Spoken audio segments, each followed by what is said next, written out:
George Washington is often remembered as a larger-than-life legend, and rightly so. But a new film explores the man himself. WFMY News 2's Manning Franks has a review of Young Washington.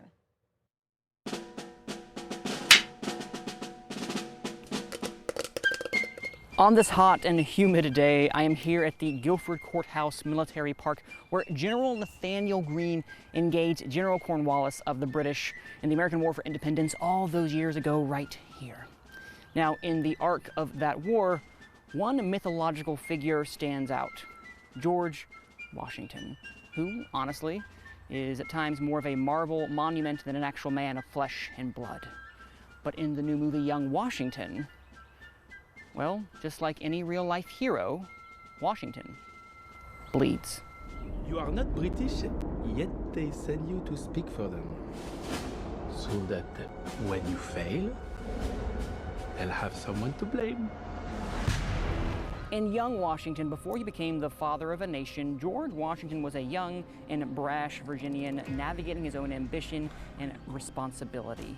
When tasked with surveying the Ohio Valley and then ultimately leading his first battle, George risks starting a war that will change the world. The film presents George Washington not as an inevitable god of greatness, but as an ambitious and deeply inexperienced young man whose actions literally alter the course of history. Young Washington is at its most compelling when it allows its hero to lose his literal battles and learn from them triumphantly. It's refreshing and inspiring watching Washington gradually become the leader history remembers him to be.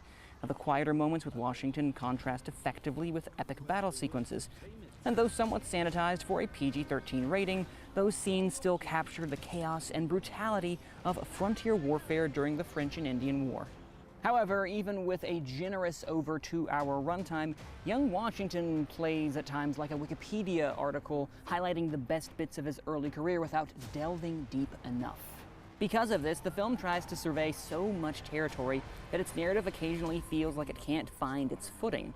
By juggling battles, political tensions of the time, or even just a multitude of personal relationships, the story and by proxy the character compete for space. It may have served better as a mini-series instead of a movie that feels like it's checking events off Washington's resume. See, I grew up loving the mythos surrounding George Washington, cherry tree and all. So, while I do have my criticisms of the film, I still think it's a good representation of what makes Washington the way that he is. So, while I don't think this is anything revolutionary, I do think its heart is in the right colony. I'm giving Young Washington a for you to decide. You can see it only in theaters.